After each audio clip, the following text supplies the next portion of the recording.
എത്രയെത്ര മനുഷ്യ ആത്മാക്കളെയാണ് നമസ്കാരത്തിലൂടെ സംസ്കരിച്ചെടുത്തത്.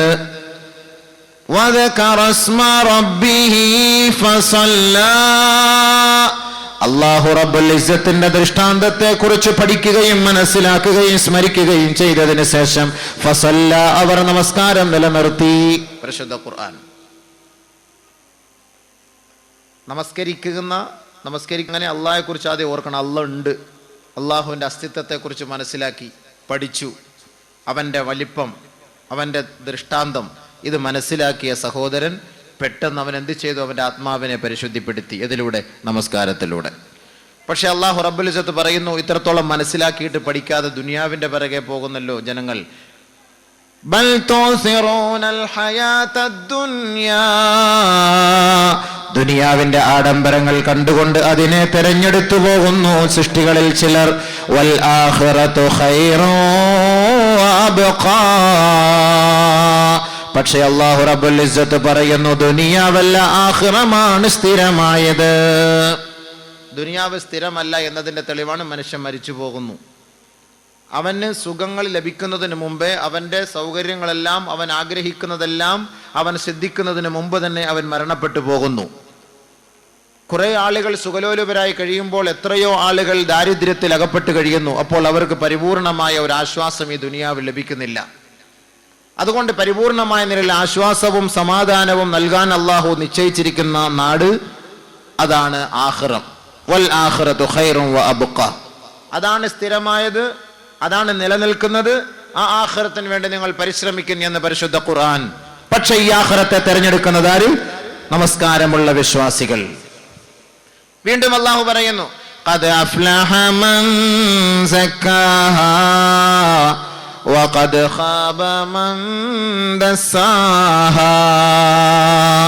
നമസ്കാരത്തിലൂടെയും ആത്മചൈതന്യത്തിലൂടെയും തന്റെ ശരീരത്തെ, ആത്മാവിനെ സുദൃഢമാക്കിയവൻ, സകലമാന മാലിന്യങ്ങളിൽ നിന്നും ശുദ്ധീകരിച്ചവൻ രക്ഷപ്പെട്ടിരിക്കുകയാണ്. വഖദ് ഖാബ മൻ ദസ്സാഹാ, ആ ആത്മാവിനെ നശിപ്പിച്ചവൻ തൊലഞ്ഞുപോയി, അവൻ അപകടത്തിലായി, അവൻ തീരാ നഷ്ടക്കാരനായി. ഖുർആൻ.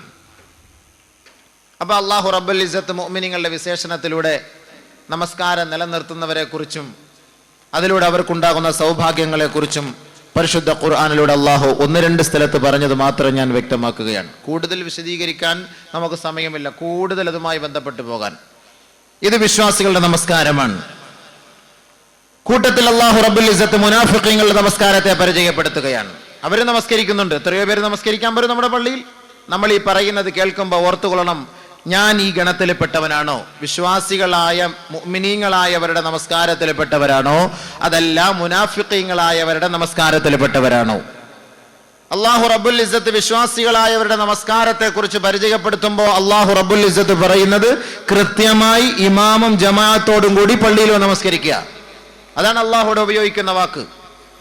അതല്ലാതെ നമസ്കാരം വീട്ടിൽ നമസ്കരിക്കുകയും നബിതങ്ങൾ പറഞ്ഞത് സ്വീകരിക്കാതെ പള്ളിയെ തഴഞ്ഞുകൊണ്ട് സ്വന്തം ആവശ്യത്തിനു വേണ്ടി താൻ ഇഷ്ടപ്പെടുന്ന, ഇച്ഛിക്കുന്ന സ്ഥലത്ത് തന്റെ ഇഷ്ടമുള്ള സമയത്ത് നമസ്കരിക്കുകയും ചെയ്യുന്നവൻ, അവൻ യഥാർത്ഥ വിശ്വാസിയാണെന്ന് പറയാൻ കഴിയുകയില്ല. അതുകൊണ്ട് യഥാർത്ഥ വിശ്വാസികളായ പണ്ഡിതന്മാരുടെ ചരിത്രങ്ങൾ ഹദീസിന്റെ കിതാബുകളിൽ, താരീഖുകളുടെ ഗ്രന്ഥങ്ങളിൽ നമുക്ക് കാണാൻ കഴിയും.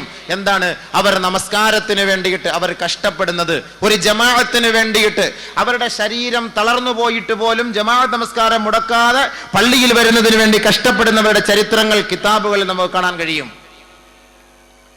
റബീഅ ഇബ്നു ഹൈസം റളിയല്ലാഹു തആല അൻഹു, അദ്ദേഹത്തിന്റെ ഒരു ഭാഗം തളർന്നുപോയി, ശരീരത്തിന്റെ ഒരു ഭാഗം തളർന്നുപോയി, നടക്കാൻ കഴിയാത്ത ഒരവസ്ഥ, നടക്കാൻ പറ്റാത്ത ഒരവസ്ഥ. ഒരു ദിവസം അദ്ദേഹം പള്ളിയിലേക്ക് പോകുന്നതിന് വേണ്ടി രണ്ട് സുഹൃത്തുക്കളെ തേടി പിടിക്കുകയാണ്. രണ്ട് സഹോദരങ്ങളെ തേടി പിടിച്ചുകൊണ്ട് വകാന യതവക്കഉ അലാ റജുലൈൻ, ആ രണ്ട് സഹോദരങ്ങളുടെ തോളിൽ കൈയിട്ടുകൊണ്ട് നേരെ പള്ളിയിലേക്ക് ഖറജ ഇലാ സ്വലാത്തിൽ ജമാഅ, ജമാഅത്ത് നമസ്കാരത്തിന് അദ്ദേഹം പുറപ്പെടുന്നു. ഫഖാല അന്നാസു, ജനങ്ങൾ പറഞ്ഞു, യാ അബാ മുഹമ്മദ്, അബൂ മുഹമ്മദേ, ഖദ് റഖസ അല്ലാഹു ലക അൻ തുസല്ലിയ ഫീ ബൈതിക്, അല്ലാഹു റബ്ബുൽ ഇസ്സത്ത് നിനക്ക് നിന്റെ വീട്ടിൽ നമസ്കരിക്കാൻ അനുവാദം നൽകിയിരിക്കുകയാണ്. വഅൻത മഅ്സൂർ, നീ രോഗിയാണ്, നിനക്കതുകൊണ്ട് പള്ളിയിൽ വരേണ്ട ആവശ്യമില്ല, നീ വീട്ടിൽ തന്നെ നമസ്കരിച്ചുകൊള്ളൂ എന്ന് പള്ളിയിലെ ജനങ്ങൾ അദ്ദേഹത്തോട് പറഞ്ഞപ്പോ ഫഖാല, അദ്ദേഹം പറയുകയാണ്, അൻതും തഖൂലൂന കമാ തഖൂലൂൻ, നിങ്ങൾക്ക് പറയാവുന്നതൊക്കെ പറയാം, നിങ്ങൾക്ക് പറയുന്നത് പോലെ പറയാം, അത് നിങ്ങളുടെ ശൈലിയാണ്, നിങ്ങൾ പറയുന്നത് പോലെ പുലമ്പിക്കൊണ്ടേയിരിക്കും. പക്ഷേ ബാങ്കിന്റെ പരിശുദ്ധമായ വിളി കേൾക്കുമ്പോ ഏതൊരു സഹോദരനാണ് ആ വിളി കേട്ടതിന് ശേഷം വീട്ടിൽ കിടന്നുറങ്ങാൻ കഴിയുക? എല്ലാ സമയവും മുഅദ്ദിൻ വിളിച്ചു പറയുകയാണ്, ഹയ്യ അലസ് സ്വലാഹ്, ഹയ്യ അലൽ ഫലാഹ്, നമസ്കാരത്തിലേക്ക് വരുവിൻ, വിജയത്തിലേക്ക് വരുവിൻ എന്ന് മുഅദ്ദിൻ വിളിക്കുമ്പോ ആരൊരാൾക്ക് ആ മുഅദ്ദിന്റെ ബാങ്കിന് മറുപടി നൽകാൻ കഴിയുമെങ്കിൽ അവൻ പള്ളിയിലേക്ക് വരട്ടെ. വലൗ സഹഫാ ഔ ഹിബ്വാ, അവൻ മുട്ടുകാലിൽ ഇഴഞ്ഞുകൊണ്ടെങ്കിലും അവൻ കഷ്ടപ്പെട്ടെങ്കിലും അവൻ പള്ളികളിലേക്ക് വന്നുകൊള്ളട്ടെ. ബഹുമാനപ്പെട്ട റബീഉ ഇബ്നു ഹൈസം റളിയല്ലാഹു തആല അൻഹു, നിങ്ങൾക്ക് പറയാം ഞാൻ സുഖമില്ലാത്തവനാണ്, വീട്ടിൽ നമസ്കരിക്കാൻ നിങ്ങൾക്ക് അനുവാദമുണ്ടല്ലോ, നിങ്ങൾ എന്തിനാ പള്ളിയിൽ വരുന്നത്? പക്ഷേ മുഅ്മിനായ എന്നെ അപേക്ഷിച്ചിടത്തോളം പള്ളിയിൽ നിന്ന് ബാങ്ക് വിളി കേൾക്കുമ്പോൾ എനിക്ക് അടങ്ങിയിരിക്കാൻ എന്നെ കൊണ്ട് കഴിയുന്നില്ല. അങ്ങനെ ഞാൻ കഷ്ടപ്പെട്ട് ഞാൻ പള്ളിയിലേക്ക് വരുന്നു. ഒരു ദിവസം ബഹുമാനപ്പെട്ട ഉമർ റളിയല്ലാഹു തആല അൻഹു ഖറജ ഉമർ ഇലാ ഹായിത്തിൻ ലഹു, അദ്ദേഹത്തിന് മദീനയിൽ ഒരു തോട്ടമുണ്ടായിരുന്നു. ആ തോട്ടത്തിലേക്ക് പോകുന്നതിന് വേണ്ടി അദ്ദേഹം പുറപ്പെട്ടു. അങ്ങനെ തോട്ടത്തിൽ കുറെ ജോലിയിൽ അകപ്പെട്ടു പോയി. അസറിന്റെ നമസ്കാരത്തിന്റെ ജമാഅത്ത് നഷ്ടപ്പെട്ടു പോയി. നമസ്കരിക്കാൻ പള്ളിയിലേക്ക് വന്നപ്പോ അദ്ദേഹം കണ്ടുപോയി, വന്നാസു ഖദ് സല്ലൂ, ജനങ്ങളെല്ലാം നമസ്കാരം കഴിഞ്ഞു മടങ്ങിപ്പോകുന്ന അവസ്ഥ കണ്ടപ്പോ ഫഖാല ഉമർ റളിയല്ലാഹു തആല അൻഹു പറഞ്ഞു, ഇന്നാ ലില്ലാഹി വ ഇന്നാ ഇലൈഹി റാജിഊൻ. ആരും മരിച്ചിട്ടില്ല, പക്ഷെ അവർക്ക് നമസ്കാരം ജമാഅത്ത് നഷ്ടപ്പെട്ടപ്പോൾ മരണം സംഭവിച്ചതുപോലെ. ഉമർ റളിയല്ലാഹു തആല അൻഹു പറഞ്ഞു, ഇന്നാ ലില്ലാഹി വ ഇന്നാ ഇലൈഹി റാജിഊൻ. എനിക്കെന്റെ ജമാഅത്ത് നമസ്കാരം നഷ്ടപ്പെട്ടത് എന്റെ തോട്ടത്തിൽ പോയതിന്റെ പേരിലാണ്. അതുകൊണ്ട് ഉഷ്ഹിദുക്കും, നിങ്ങളെ സാക്ഷ്യപ്പെടുത്തിക്കൊണ്ട് ഞാനിതാ ഈ തോട്ടം അല്ലാഹുവിന്റെ മാർഗത്തിന് വേണ്ടി ഞാൻ സദഖ ചെയ്യുകയാണ്, മിസ്കീങ്ങൾക്ക് വേണ്ടി ഞാനിതാ ഹദിയ ചെയ്യുകയാണ്. എന്താണ്? കഫാറത്തുൻ, പ്രായച്ചിത്തം എന്ന നിലയിൽ ഈ ഉമറിന്റെ പ്രായച്ചിത്തം, ഒരു വഖത്ത് നമസ്കാരത്തും ഖളായില്ല, ജമാഅത്ത് നമസ്കാരം നഷ്ടപ്പെട്ടത് ഈ തോട്ടത്തിൽ പോയതിന്റെ പേരിലാണെങ്കിൽ, ആ തോട്ടമാണ് എന്റെ ജമാഅത്ത് കളഞ്ഞതെങ്കിൽ ആ ജമാഅത്ത് നഷ്ടപ്പെടാൻ കാരണമായ തോട്ടത്തെ ഞാൻ മിസ്കീങ്ങൾക്ക് വേണ്ടി ഞാൻ ഇതാ ഓഹരി ചെയ്തിരിക്കുകയാണ്. ബഹുമാനപ്പെട്ട ഉമർ റളിയല്ലാഹു തആല അൻഹു.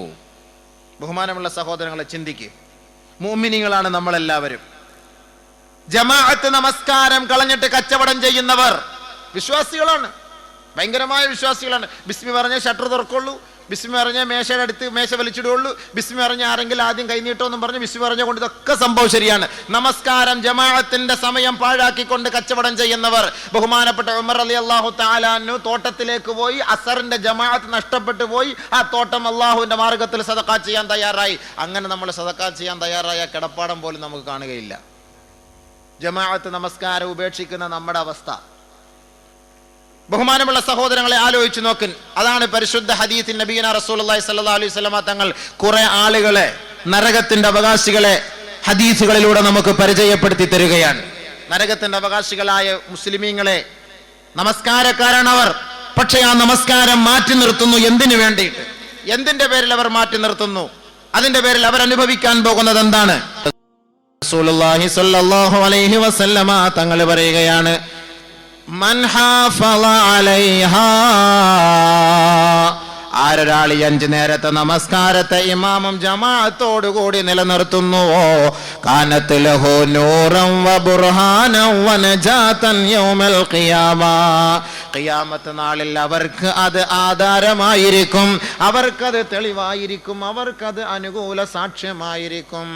വമല്ലം തകുല്ലഹു വമല്ലം യുഹാഫിദ് അലൈഹാ, ആരൊരാളാ നമസ്കാരത്തെ കൃത്യനിഷ്ഠയോടുകൂടി ഇമാമും ജമാഅത്തോടുകൂടി നമസ്കരിക്കാൻ തയ്യാറില്ലയോ, ലം തകുല്ലഹു നൂർ,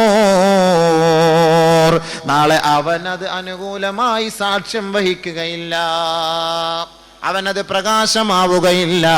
വലാ നജാത വലാ ബുർഹാനൻ യൗമൽ ഖിയാമ, ഖിയാമത്ത് നാളിൽ അവന് പ്രകാശമോ അവന് അനുകൂലമായ വിധിയോ അവന് തെളിവോ ആവുകയില്ല എന്ന് മുഹമ്മദ് മുസ്തഫ. ശേഷം ഹബീബായ റസൂലുള്ളാഹി തങ്ങൾ പറയുകയാണ്, വകാന മഅ ഖാറൂന വഹാമാന വഫിർഔന വഉബൈ ഇബ്നു ഖലഫ് ലഅനത്തുല്ലാഹി അലൈഹിം അജ്മഈൻ. നമസ്കാരം ജമാഅത്തായി നമസ്കരിക്കാൻ വരാതെ സ്വന്തം ആവശ്യത്തിന്റെ പേരിൽ നമസ്കാരത്തെ നമസ്കാരം ഒഴിവാക്കല്ല, ജമാഅത്ത് നമസ്കാരത്തെ പാഴാക്കുന്നവർ ഈ 4 കൂട്ടരുടെ കൂട്ടത്തിലായിരിക്കുമെന്ന് നബിയുനാ റസൂലുള്ളാഹി സ്വല്ലല്ലാഹു അലൈഹി വസല്ലം. 4 കൂട്ടരുടെ കൂട്ടത്തിലായിരിക്കും. ആരുടെ കൂട്ടം? ഫിർഔൻ, ഹാമാൻ, ഖാറൂൻ, ഉബൈ ഇബ്നു ഖലഫ്. ഈ 4 കൂട്ടരുടെ കൂട്ടത്തിൽ. നമസ്കാരം പാഴാക്കിയവരല്ല, ജമാഅത്ത് പാഴാക്കിയവർ. നമസ്കാരം പാഴാക്കിയവന്റെ കാര്യം നമ്മൾ ഇസ്ലാമിൽ ചർച്ച ചെയ്യേണ്ട കാര്യമില്ല. അൽഹദുല്ലദീ ബൈനനാ വബൈനഹും അസ്സലാഹ്.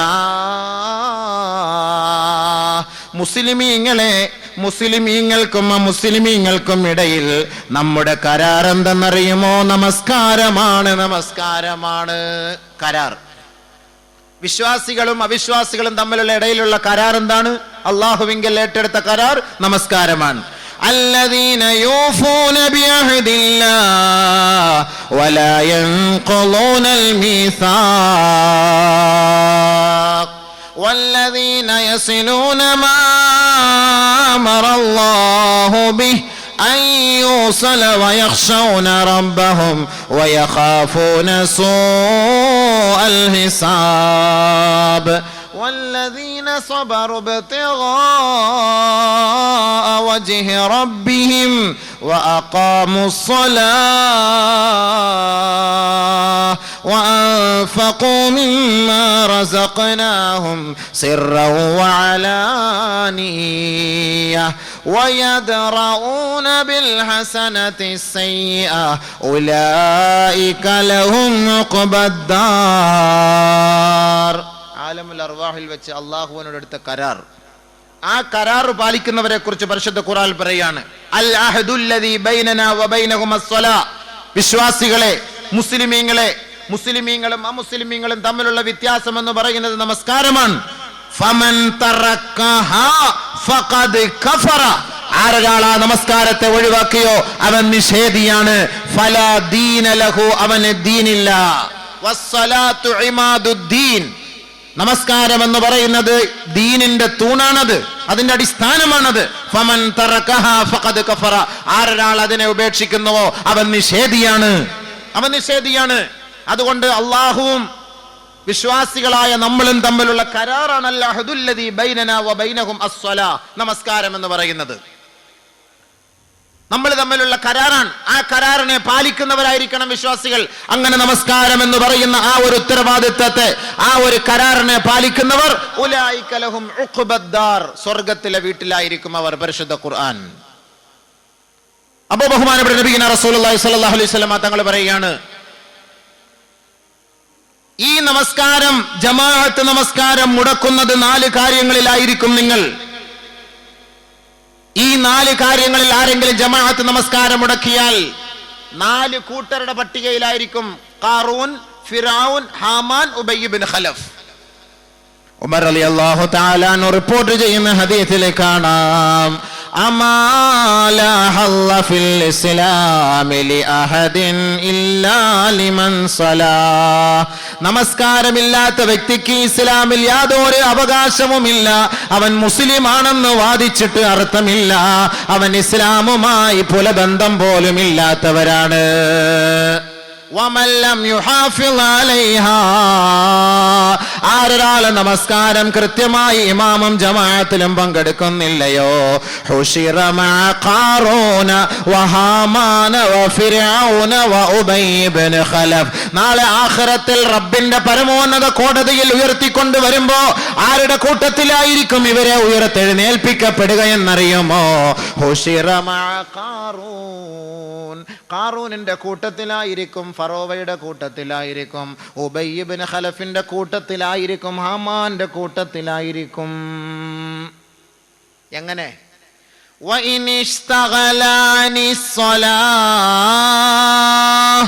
ആരെയെങ്കിലും നമസ്കാരം ജോലിയോ നമസ്കാരത്തിൽ നിന്ന് ബിമാലിഹി സാമ്പത്തികമായ പ്രശ്നത്തിന്റെ പേരിൽ ആരെയെങ്കിലും ജോലിയാക്കിയാൽ ഹുശിറ മഅ ഖാറൂൻ, ഖാറൂനിനോടൊപ്പമായിരിക്കും ഇവനെ ഉയർത്തെഴുന്നേൽപ്പിക്കപ്പെടുക. കാരണം എന്താണ്? ഖാറൂൻ സമ്പന്നനായിരുന്നു.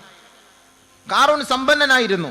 സമ്പന്നതയുടെ മടിത്തട്ടിൽ അഹങ്കരിച്ചവനാണ് അവൻ. ആദ്യം ഇസ്ലാമിനെ അംഗീകരിച്ചവനും മൂസാ നബി പ്രവാചകനാണെന്ന് വിശ്വസിച്ചവനും അള്ളാഹുവിനെ വഴിപ്പെട്ടവനുമായിരുന്നു. പക്ഷേ സമ്പത്ത് കുന്നുകൂടിയപ്പോൾ അള്ളാഹുവിനെ മതിമറന്നുപോയി. അങ്ങനെ പിഴച്ചുപോയി ശപിക്കപ്പെട്ടവനായി ഈ ലോകത്ത് നിന്ന് നിന്ദ്യത ഏറ്റുവാങ്ങിക്കൊണ്ട് ഈ ലോകത്തിലേക്ക് ഒന്നുമില്ലാത്തവനായി അതപ്പതിച്ചു പോയെങ്കിൽ പരിശുദ്ധ ഖുർആൻ അവനെ കുറിച്ച് പരിചയപ്പെടുത്തുകയാണ്, അവൻ ശപിക്കപ്പെട്ടവനാണ്. ഈ ശാപം പേറിയവന്റെ കൂട്ടത്തിലായിരിക്കും സാമ്പത്തിക ക്രയവിക്രയത്തിന്റെ പേരിൽ നമസ്കാരത്തിന്റെ ജമാഅത്ത് ഒഴിവാക്കിയ മുസ്ലിം സഹോദര. നമസ്കാരം ഒഴിവാക്കിയവനെ കുറിച്ചല്ല, നമസ്കാരം ജമാഅത്ത്, നമസ്കാരം സാമ്പത്തിക പ്രശ്നത്തിന്റെ പേരിലാണ് ജമാഅത്ത് ഒഴിവാക്കിയതെങ്കിൽ ഹുശിറ മഅ ഖാറൂൻ, ഖാറൂനിനോടൊപ്പമായിരിക്കും ഇവനെ നാളെ ഉയർത്തെഴുന്നേൽപ്പിക്കപ്പെടുക. وإن اشتغل بصلاته وإن اشتغل عن الصلاة بوزارته حشر مع هامان. അധികാരത്തിന്റെ പേരും പറഞ്ഞ് ജമാഅത്ത് നമസ്കാരത്തെ ഒഴിവാക്കുന്ന, ജമാഅത്തിന്റെ ഉത്തരവാദിത്തത്തിൽ ഏറ്റെടുത്തിരിക്കുന്ന സമുദായമേ, ഭാരവാഹികളെ, രാഷ്ട്രീയത്തിന്റെയോ അധികാരത്തിന്റെയോ പേര് പറഞ്ഞ് ജമാഅത്ത് നമസ്കാരം ഒഴിവാക്കിയാൽ അധികാരത്തിന്റെ ഉത്തുംഗ സോപാനത്തിൽ വിരാജിച്ചിരുന്ന ശപിക്കപ്പെട്ട ഹാമാനിന്റെ കൂട്ടത്തിലായിരിക്കും ഇവരെ ഉയർത്തെഴുന്നേൽപ്പിക്കപ്പെടുക. നഊദു ബില്ലാഹ്, അല്ലാഹു കാക്കട്ടെ. ബഹുമാനമുള്ള സഹോദരങ്ങളെ, നമ്മൾ ഓരോ ജമാഅത്തിന്റെ ഉത്തരവാദിത്തം ഏറ്റെടുത്തിരിക്കുമ്പോൾ രാഷ്ട്രീയക്കാരായിരിക്കും, രാഷ്ട്രീയത്തിൽ പ്രവർത്തിച്ചോളിൻ. പക്ഷേ രാഷ്ട്രീയ പ്രവർത്തനത്തിന്റെ പേരിൽ ജമാഅത്ത് നമസ്കാരം പോകട്ടെ, ആ വഖത്ത് തന്നെ ഖളാ ആക്കുന്ന എത്രയോ സമുദായ നേതാക്കൾ നമ്മുടെ മുന്നിലുണ്ട്. ജമാഅത്ത് നമസ്കാരം പോകട്ടെ, രാഷ്ട്രീയമൊക്കെ കുറച്ച് സമയത്തേക്ക്, അല്ലെങ്കിൽ 5 വർഷം അല്ലെങ്കിൽ 10 വർഷം, നീ ചത്തു കഴിഞ്ഞാൽ അതോടുകൂടി നിന്റെ രാഷ്ട്രീയം തീർന്നു. രാഷ്ട്രീയക്കാരൻ നിനക്ക് സമ്മാനിക്കുന്നത് ഏറ്റവും വലിയ ഒരു റീത്തായിരിക്കും. നിന്റെ വയറിന്റെ വലിപ്പം പോലെ ഒരു റീത്ത് കൊണ്ട് സമർപ്പിച്ചു തരും. പക്ഷേ ആ കബറിനടിയിൽ കിടന്ന് അനുഭവിക്കാൻ പോണ എന്താണെന്ന് നീ മാത്രമേ അറിയുന്നുള്ളൂ. ഒരു രാഷ്ട്രീയക്കാരൻ അത് കാണുന്നില്ല. ഇതുകൊണ്ട് അല്ലാഹുവിന്റെ റസൂൽ നമുക്ക് വ്യക്തമായി അടിവരയിട്ട് പഠിപ്പിച്ചിരിക്കുകയാണ്, ആരെങ്കിലും രാഷ്ട്രീയത്തിന്റെ പേരും പറഞ്ഞ്, അധികാരത്തിന്റെ പേരും പറഞ്ഞ് ജമാഅത്ത് നമസ്കാരം പാഴാക്കിയാൽ അധികാരം കൊണ്ട് അമ്മാനമാടിയ ഹാമാന്റെ കൂട്ടത്തിലായിരിക്കും നാളെ ഇവനെ ഉയർത്തെഴുന്നേൽപ്പിക്കപ്പെടുക. ഹുശിറ മഅ ഹാമാൻ, ഹുശിറ മഅ ഹാമാൻ. ഹാമാൻ ഫറോവയുടെ മന്ത്രിയായിരുന്നു. ഫറോവയുടെ മന്ത്രിയായിരുന്ന ഹാമാന്റെ കൂട്ടത്തിലായിരിക്കും ഇവനെ ഉയർത്തെഴുന്നേൽപ്പിക്കപ്പെടുക. അള്ളാഹു കാത്തുരക്ഷിക്കുമാറാകട്ടെ. നമ്മുടെ നേതാക്കളെ അള്ളാഹു അനുഗ്രഹിക്കുമാറാകട്ടെ. ആമീൻ പറയുന്നില്ല. വിഷമമുണ്ടാവും. രാഷ്ട്രീയക്കാരാ ചത്തുപോയാൽ രാഷ്ട്രീയക്കാരൻ്റെ മയ്യത്ത് കൊണ്ടുവരുമ്പോൾ കാവലിരിക്കുന്ന നമ്മുടെ നാട്ടിലൊക്കെ ജമാഅത്തിന്റെ പ്രസിഡന്റുമാരായിരിക്കും, നമ്മുടെ നാട്ടിന്റെ ജമാഅത്തിന്റെ സെക്രട്ടറിമാരായിരിക്കും, ഉത്തരവാദിത്തപ്പെട്ടവരായിരിക്കും. രാഷ്ട്രീയക്കാരൻ ചത്തുപോകുമ്പോൾ അവന്റെ മയ്യത്ത് ഇങ്ങനെ കൊണ്ടുവരുമ്പോൾ പ്രതീക്ഷിച്ച് നേരത്തെ പോയി എഴുത്തിക്കാഫിന്റെ നിയത്തും പറഞ്ഞിരിക്കും. കാരണം എന്താ? പത്രത്തിൽ ഫ്രണ്ട് പേജിൽ പേര് വരണ്ടായോ? പക്ഷെ അതിന്റെ പേരിൽ എത്ര വഖത്ത് നമസ്കാരം പാഴാകുന്നു. 5 മണിക്ക് വരുമെന്ന് പറഞ്ഞ മയ്യത്ത് വരുന്നത് രാത്രി 10 മണിക്കാണ്. 3 മണിക്കേ പോയിരിക്കും. അസർ നമസ്കാരം പോയി, മഗ്‌രിബ് നമസ്കാരം പോയി, ഇശാ നമസ്കാരം, മയ്യത്തൊക്കെ അടക്കിയിട്ട് വാത്തിയൊക്കെ പോയി തിരിച്ചു വരുമ്പോഴത്തേക്ക് ഇനിയിപ്പോൾ ഇശായോട് സ്കെച്ചിൽ കിടക്കാൻ പോവല്ലേ. ഈ 3 വഖത്ത് നമസ്കാരം ഖളാ ആയിപ്പോയി. അതിന് വേറെ ഇടി, അത് പ്രത്യേകമാണ്, ശിക്ഷ വേറെയാണ്. ഈ ജമാഅത്ത് നമസ്കാരം മുടക്കിക്കൊണ്ട് ഈ അധികാരത്തിന് വേണ്ടിയിട്ട് നമ്മൾ കഷ്ടപ്പെട്ടതിന്റെ പേരിൽ ഇവരെ നാളെ ഉയർത്തെഴുന്നേൽപ്പിക്കുന്നത് ഹാമാന്റെ കൂട്ടത്തിലായിരിക്കുമെന്ന് നബിയുനാ റസൂലുള്ളാഹി സല്ലല്ലാഹു അലൈഹി വസല്ലം. അള്ളാഹു മനസ്സിലാക്കാൻ നമ്മുടെ നേതാക്കന്മാർക്ക് സൗഭാഗ്യം നൽകുമാറാകട്ടെ. ദുനിയാവിൽ ഒരു ചെറിയ ഒരു പദവി ലഭിച്ചത് കൊണ്ട് ഒന്നും കിട്ടിയില്ല സഹോദര, നമ്മൾ ഒന്നുമല്ല സഹോദര. ഒരു കതറിന്റെ ഡ്രസ്സ് ഇട്ടത് കൊണ്ട്, വസ്ത്രം ഇട്ടത് കൊണ്ട്, ഉടയാത്ത പശ തേച്ച് മിനിക്കിയ ഒരു ഡ്രസ്സ് ഇട്ടത് കൊണ്ട് നമ്മൾ ഒന്നുമല്ല ഈ ദുനിയാവില്. മരിച്ചു പോയി കഴിഞ്ഞാൽ പിന്നീടാണ് നീ മനസ്സിലാക്കുന്നത്. ബഹുമാനപ്പെട്ട ഉസ്മാൻ ഇബ്നു അഫ്ഫാൻ റളിയല്ലാഹു തആല അൻഹു ഖബർ കാണുമ്പോൾ പൊട്ടിക്കരയുമായിരുന്നു. ഖബർ കാണുമ്പോൾ പൊട്ടിക്കരയുമായിരുന്നു. ഉമർ റളിയല്ലാഹു തആല അൻഹുവിനോട് സഹാബത്ത് ചോദിച്ചു, ഉസ്മാൻ റളിയല്ലാഹുവിനോട് സഹാബത്ത് ചോദിച്ചു, അല്ല നബിയിന റസൂലുള്ളാഹി തങ്ങളുടെ സവിധത്തിൽ ഇരിക്കുമ്പോ എത്രയോ പ്രാവശ്യം നരകത്തെ കുറിച്ച് നബി തങ്ങൾ പറയാറുണ്ട്, സ്വർഗത്തെ കുറിച്ച് പറയാറുണ്ട്, ആ സമയത്തൊന്നും നിങ്ങൾ കരയാറില്ലല്ലോ, നിങ്ങൾ ഖബറിനെ കുറിച്ച് പറഞ്ഞപ്പോ നിങ്ങൾ കരയുന്നുവല്ലോ എന്ന് ഉസ്മാൻ റളിയല്ലാഹു തആലയോട് സഹാബത്ത് ചോദിച്ചപ്പോ, സഹോദര സ്വർഗവും നരകവും ഒക്കെ അവിടെ ഇരിക്കട്ടെ, ദുബായിലേക്ക് ഇവിടുന്ന് ഫ്ലൈറ്റ് കയറാൻ പോകുമ്പോൾ ആദ്യം ഫ്ലൈറ്റ് ഉണ്ടെങ്കിലേ ദുബായ് കാണാൻ പറ്റുള്ളൂ, ഫ്ലൈറ്റ് ഇല്ലാതെ ഒന്നും ദുബായ് കാണാൻ പറ്റൂല. ഖബർ എന്ന് പറയുന്ന വീട്, ആദ്യമായി ആ ഖബർ എന്ന വീട്ടിലേക്ക് കയറി അവന് ഖൈറുണ്ടെങ്കിൽ മാത്രമേ സ്വർഗം, അതല്ല എങ്കിൽ അവന് നരകമാണ്. അതുകൊണ്ട് ആ ഖബറിനെയാണ് ആദ്യം നമ്മൾ ഭയപ്പെടേണ്ടത്, പിന്നെയാണ് നരകം, പിന്നെയാണ് സ്വർഗം. ഉസ്മാൻ റളിയല്ലാഹു തആല അൻഹു എല്ലാ സന്ദർഭവും ഖബർ കാണുമ്പോൾ പൊട്ടിക്കരയുമായിരുന്നു. ഇന്ന് ഖബറിന്റെ മുന്നിൽ കൂടെ ചവിട്ടിട്ട് പള്ളി കയറുന്നു, ഞാനടക്കം കരയുന്നുണ്ടോ? അതിനടി കിടക്കുന്ന അവസ്ഥ എന്താണ് നമ്മൾ അറിയുന്നുണ്ടോ? ഖബറിനെ പൂജിച്ചുകൊണ്ട് അടക്കല്ലേ നമ്മള്. അതിനകത്തുള്ള സംഭവം എന്താണെന്ന് ആരെങ്കിലും മനസ്സിലാക്കുന്നുണ്ടോ സുഹൃത്തുക്കളെ? ഉസ്മാൻ റളിയല്ലാഹു തആലയുടെ അവസ്ഥ ഇതായിരുന്നു, പൊട്ടിക്കരയുമായിരുന്നു ഖബർ കാണുമ്പോൾ. കാരണം എന്താ? ആദ്യത്തെ സംഭവം, നിന്റെ ആദ്യത്തെ സ്കാനിങ് നടക്കുന്നത് ആ ഖബറിലാണ്, നിന്റെ വെരിഫിക്കേഷൻ നടക്കുന്നത് ആ ഖബറിലാണ്. ആ ഖബറിൽ നിനക്ക് രക്ഷ കിട്ടിയെങ്കിൽ പിന്നീട് അങ്ങോട്ടുള്ള അവസ്ഥയെല്ലാം നീ രക്ഷ പ്രാപിച്ചവനായി. ആ ഖബർ നിനക്ക് എതിരായി പ്രവർത്തിച്ചുവെങ്കിൽ പിന്നീട് നീ അങ്ങോട്ട് നഷ്ടപ്പെട്ടവനായിരിക്കും. അല്ലാഹു നമ്മളെ രക്ഷപ്പെടുത്തുമാറാകട്ടെ. അതുകൊണ്ട് ആ ഖബറിലേക്ക് വേണ്ടി ആദ്യം ചിന്തിക്ക്. അധികാരമൊക്കെ ഈ സമയത്ത് നഷ്ടപ്പെട്ടു പോകും, അതിനൊക്കെ ഒരു സമയമേ ഉള്ളൂ, ഒരു പരിധി വരെയേ ഉള്ളൂ. ബഹുമാനമുള്ള സഹോദരങ്ങളെ, അള്ളാന്റെ റസൂലിന്റെ മുത്തായ വാക്കാണിത്. വേണമെങ്കിൽ മനസ്സിലാക്കിയാൽ നമുക്ക് നന്ന്, ഇല്ലെങ്കിൽ നിനക്ക് തന്നെയാണ്, നിന്റെ ശരീരത്തിന് നീ തന്നെയാണ് ആപത്ത് വലിച്ചു വാങ്ങി വെക്കുക. അതുകൊണ്ട് ആരെയെങ്കിലും നമസ്കാരം, അധികാരത്തിന്റെ പേരും പറഞ്ഞിട്ട് ജമാഅത്ത് നമസ്കാരം ബന്ധിച്ചു കളഞ്ഞാൽ നാളെ ഹാമാന്റെ കൂട്ടത്തിലായിരിക്കും ഇവനെ ഉയർത്തെഴുന്നേൽപ്പിച്ചു കൊണ്ടുവരിക. നബിയുനാ റസൂലുള്ളാഹി സ്വല്ലല്ലാഹു അലൈഹി വസല്ലമ തങ്ങളെ വീണ്ടും പറയുകയാണ്,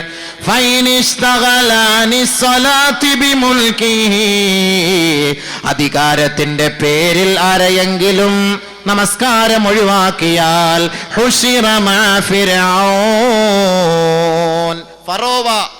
ഫറോവ അന റബ്ബുക്കുമുൽ അഅല, ഞാനാണ് ഈജിപ്തിന്റെ ഭരണാധികാരി, ഞാനാണ് ഉന്നതനായ റബ്ബ്, എന്റെ കാലിന്റെ കീഴിലൂടെയാണ് നൈൽ നദി ഒഴുകുന്നത് എന്ന് ഉച്ചൈസ്തരം പ്രഖ്യാപിച്ച ഫറോവ, ആ ഫറോവ ശപിക്കപ്പെട്ടവനും ഇന്ന് സമുദായത്തിന്റെ മുന്നിൽ ഇന്നും അല്ലാഹു റബ്ബുൽ ഇസ്സത്ത് നമുക്കൊരു പാഠമാക്കി വെച്ചിട്ടുണ്ട് അവന്റെ മൃതശരീരമെങ്കിൽ. നാളെ അധികാരത്തിന്റെ പേരും പറഞ്ഞിട്ട് ബഹുമാനമുള്ള സഹോദരങ്ങളെ ജമാഅത്ത് നമസ്കാരം മുടക്കിയാൽ ഫറോവയുടെ കൂട്ടത്തിലായിരിക്കും ഉയർത്തെഴുന്നേൽപ്പിക്കപ്പെടുക.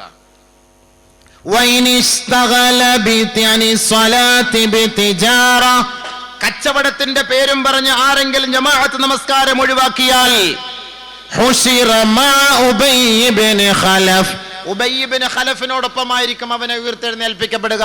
വഹുവ താജിറു മക്ക, മക്കയിലെ മക്ക മുശ്രിക്കീങ്ങളുടെ ഹോൾസെയിൽ വ്യാപാരിയായിരുന്നു ഉബയ്യ് ഇബ്നു ഖലഫ്. ഈ ഉബയ്യ് ഇബ്നു ഖലഫിനോടൊപ്പമായിരിക്കും കച്ചവടത്തിന്റെ പേരും പറഞ്ഞ് ആരെങ്കിലും ജമാഅത്ത് നമസ്കാരം മുടക്കിയാൽ അവനെ ഉയർത്തെഴുന്നേൽപ്പിച്ചു കൊണ്ടുവരിക എന്ന് കമാ ഖാല റസൂലുള്ളാഹി സല്ലല്ലാഹു അലൈഹി വസല്ലം. ചിന്തിക്കിൻ, ജമാഅത്ത് നമസ്കാരത്തിന്റെ ഗൗരവം അത്രത്തോളം വലുതാണ്. ഉമർ റളിയല്ലാഹു തആല അൻഹു ജമാഅത്ത് നഷ്ടപ്പെട്ടു പോയപ്പോൾ അദ്ദേഹം തോട്ടം ഹദിയ ചെയ്യാൻ തയ്യാറായി. ബഹുമാനപ്പെട്ട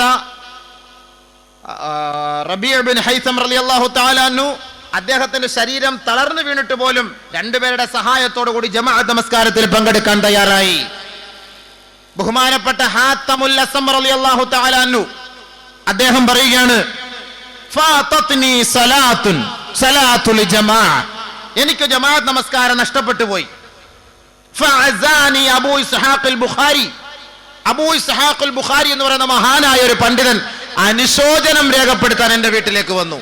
ജിഷാ നമസ്കാരത്തിന്റെ ജമാഅത്ത് നഷ്ടപ്പെട്ടു പോയ ഹാത്തമുൽ അസ്സം റളിയല്ലാഹു തആല അൻഹുവിന്റെ വീട്ടിൽ അനുശോചനം രേഖപ്പെടുത്താൻ വന്നു അബൂ ഇസ്ഹാഖ് അൽ-ബുഖാരി റളിയല്ലാഹു അൻഹു. അനുശോചനം രേഖപ്പെടുത്താൻ പോകുന്ന ആർക്കാ? വീട്ടിൽ ആരെങ്കിലും മരിച്ചാലാണ്. ഓ, ഇവിടെ മോൻ മരിച്ചുപോയില്ലേ, അവിടെ വാപ്പ മരിച്ചുപോയി, അള്ളാഹു നിങ്ങൾക്ക് പുറത്തട്ടെ, നിങ്ങളുടെ മക്കൾക്ക് നിങ്ങൾ മരണപ്പെട്ട ആ മയ്യത്തിന് പുറത്തു കൊടുക്കട്ടെ എന്നൊക്കെ നമ്മൾ അനുശോചനം രേഖപ്പെടുത്താൻ പോകുന്നത് പോലെ ബഹുമാനപ്പെട്ട ഹാത്തമുൽ അസ്മർ റളിയല്ലാഹു തആല അൻഹു ഒരു വഖത്ത് നമസ്കാരത്തിന് പങ്കെടുത്തില്ല. അദ്ദേഹം ആ നമസ്കാര ജമാഅത്തിൽ എന്തോ ഒരു സാഹചര്യത്താൽ ആ ജമാഅത്തിൽ പങ്കെടുക്കാൻ കഴിയാതെ വന്നപ്പോൾ ആ നാട്ടിലെ പ്രമുഖ പണ്ഡിതനായ അബൂ ഇസ്ഹാഖ് അൽ ബുഖാരി റളിയല്ലാഹു തആല അൻഹു അനുശോചനവുമായി തഅസിയത്തിന് വേണ്ടി അദ്ദേഹത്തെ പോയി കാണുകയുണ്ടായി. വേറെ ഒരാളും വന്നില്ല. അദ്ദേഹം പറഞ്ഞു, എന്റെ മകൻ മാതലി വലതുൻ, എന്റെ ഒരു മകനാണ് മരിച്ചതെങ്കിൽ ഈ നാട്ടിലുള്ള 4000-ഓളം ആളുകൾ എനിക്ക് അനുശോചനം അർപ്പിക്കാൻ വരുമായിരുന്നു. പക്ഷേ ജനങ്ങൾ കരുതുന്നത് ദീനിന്റെ മുസീബത്തിനേക്കാൾ വലുത് ദുനിയാവിന്റെ മുസീബത്താണ്. ഒരാൾ മരിച്ചു പോകല് ദുനിയാവിന്റെ മുസീബത്താണ്, ഒരു ജമാഅത്ത് നഷ്ടപ്പെടുന്നത് ദീനിന്റെ മുസീബത്താണ്. ജനങ്ങൾ ഇന്ന് കാണുന്നത് ദീനിന്റെ മുസീബത്തല്ല, ദുനിയാവിന്റെ മുസീബത്താണ്. അതുകൊണ്ടാണ് ജമാഅത്ത് നമസ്കാരങ്ങളിൽ പള്ളികളിൽ ആളില്ലാതിരിക്കുമ്പോ എന്തുകൊണ്ടാണ് ആ സഹോദരൻ പള്ളിയിൽ വരാഞ്ഞത് എന്ന് മഹല്ലുകാരോ മഹല്ല് ഭാരവാഹികളോ മഹല്ലിൽപ്പെട്ട ജോലിക്കാരോ ആരും തന്നെ അന്വേഷിക്കാൻ പോകാറില്ല. മറിച്ച് രാവിലെ 4 മണിക്ക് മഹല്ലിൽപ്പെട്ട ഏതെങ്കിലും ഒരു പ്രമുഖ വ്യക്തിയോ ആ വ്യക്തിയുടെ മകനോ മരിച്ചുപോയാൽ ഉടൻ തന്നെ ജമാഅത്ത് കമ്മിറ്റി അടക്കം ഉസ്താദന്മാരടക്കം ആ വീട്ടിൽ തഅസിയത്തിന് വേണ്ടി പോകുന്നു. എന്തുകൊണ്ട്? ദുനിയാവിന്റെ മുസീബത്താണ് അവർക്ക് വലുത്, ദീനിന്റെ മുസീബത്ത് അവർക്ക് വലുതല്ല. അതുകൊണ്ടാണല്ലോ പള്ളിയിൽ അടിയും വഴക്കും പ്രശ്നവും. അവിടുത്തെ പള്ളിയുടെ ഖൈറല്ലല്ലോ സമുദായം നോക്കുന്നത്. ജമാഅത്തുകളിൽ തമ്മിലടിയും പ്രശ്നങ്ങൾ നടക്കുമ്പോ ജമാഅത്ത് ഖൈറാകണം, ജമാഅത്തിന്റെ പ്രവർത്തനങ്ങൾ ഖൈറാകണം, നന്മയാകണം എന്നല്ല അവർക്ക് ലക്ഷ്യം. അവർക്ക് ദുനിയാവിന്റെ മുസീബത്താണ് വലുത്, ദീനിന്റെ മുസീബത്തല്ല. അല്ല സഹോദര, നമുക്ക് ജമാഅത്തിലെ നമസ്കാരം നഷ്ടപ്പെട്ടു പോകും, ജമാഅത്തിൽ ആളുകൾ നഷ്ടപ്പെട്ടു പോകും. ഇബാദത്ത് ചെയ്യുന്നതിന് നമസ്കരിക്കുന്നതിന് ആളുകൾക്ക് ഒരു കോൺസെൻട്രേഷൻ ഉണ്ടാവുകയില്ല. എപ്പോഴും നിങ്ങൾ ഇങ്ങനെ നടന്ന് ബഹളം വെച്ചാൽ അത് പ്രശ്നങ്ങളാകും എന്ന് സമുദായത്തെ പഠിപ്പിച്ചു കൊടുക്കുമ്പോൾ മുസ്ലിയാരെ ഗെറ്റ് ഔട്ട് അടിപ്പിക്കും എന്നുള്ളതല്ലാതെ ഇതിന്റെ കാരണം എന്താ? ദീനിന്റെ മുസീബത്ത് അവർക്ക് പരിഗണനയില്ല, ദുനിയാവിന്റെ മുസീബത്ത് അതാണ് ഏറ്റവും വലുത്. ഞാൻ പറയുന്ന വാക്കല്ല, ബഹുമാനപ്പെട്ട ഹാത്തമുൽ അസ്മർ റളിയല്ലാഹു തആല അൻഹു. ശരിയായ കാര്യമല്ലേ? ശരിയായ കാര്യമല്ലേ? ദീനിന്റെ മുസീബത്താണ് വലുതായിട്ട് നമ്മൾ കണക്കാക്കേണ്ടത്. നമ്മുടെ ജമാഅത്തിൽ സെക്രട്ടറിയോ പ്രസിഡന്റോ ഉസ്താദോ നമസ്കരിക്കാൻ വന്നില്ല എങ്കിൽ, ജമാഅത്തിന് എത്തിയില്ല എങ്കിൽ രാവിലെ പോണം അനുശോചനം അറിയിക്കാൻ വീട്ടിൽ. നമ്മുടെ ഒരു കറുത്ത കൊടിയും കൂടെ പിടിച്ചോ. നമ്മുടെ ജമാഅത്ത് സെക്രട്ടറി അല്ല പറയാൻ പറ്റൂ, വേറെ ആരെങ്കിലും കുറ്റം പറയാൻ പറ്റൂല. കറുത്ത കൊടിയായിട്ട് പോകണം, കരിങ്കൊടി. കാരണം എന്താ?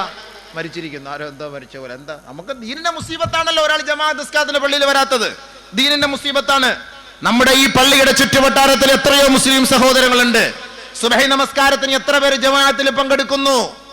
മുനാഫിഖീങ്ങൾക്ക് ബുദ്ധിമുട്ടുള്ള നമസ്കാരമാണ് സുബ്ഹി നമസ്കാരം എന്ന് നബിയുനാ റസൂലുള്ളാഹി തങ്ങൾ പഠിപ്പിക്കുമ്പോൾ സുബ്ഹി നമസ്കരിക്കാൻ വരാത്തവൻ മുനാഫിഖല്ലേ? ഖുർആൻ ഹദീസ് പറഞ്ഞുതരാം, ആയത്ത് ഹദീസ് ഓതി പറഞ്ഞുതരാം. ഞാൻ പറയുന്ന വാക്കല്ലാതെ. ഇന്നൽ മുനാഫിഖീന യുഖാദിഊന അല്ലാഹ വഹുവ ഖാദിഉഹും വഇദാ ഖാമൂ ഇലസ്സലാ ഖാമൂ ഖുസാലാ യുറാഊന അന്നാസ് വലാ യദ്കുറൂന അല്ലാഹ ഇല്ലാ ഖലീലാ മുദബ്ദബീന ബൈന ദാലിക ലാ ഇലാഹ